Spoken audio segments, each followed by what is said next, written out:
Ал енді Алла тағаланы пайғамбарымыз саллаллаху алейхи вассалам көрді ма деген.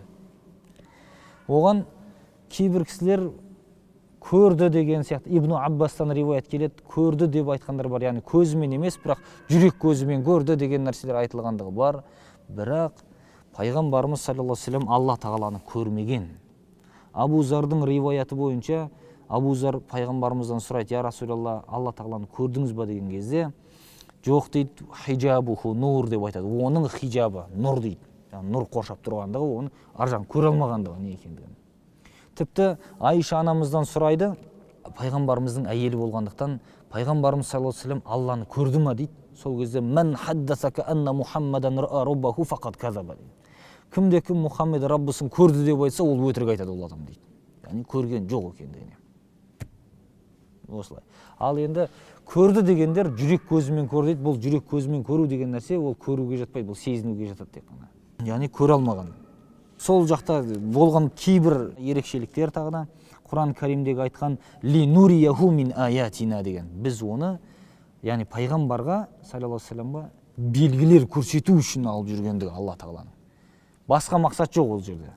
Кейбіреулер ойламасын, басқаша пікір кетпесін.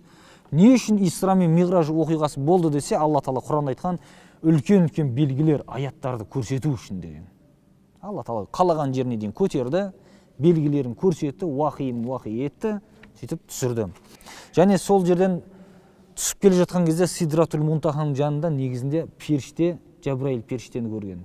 Мына Наджм сүресінде "Сумма дана фатадалла факана қаба қаусайни ау адна" деп айтатын аяттағы, сосын түсті, оған жақындады, аралары мына садақтың кана қаба қаусайни ау адна дейді. Қаусайн деген садақтың екі ұшы бар ғой, сол секілді жақын қалды, тіпті одан да жақын деп айтатыны. Бұл не деген? Емес, жаңағы Алла тағаламен емес ол. Ол Жабраил періште еді негізінде. Жабраил періштені пайғамбарымыз саллаллаху алейхи вассалам екі рет өз бейнесінде көрген. Біріншісі көкжиекте көргендігі, нақты айтады.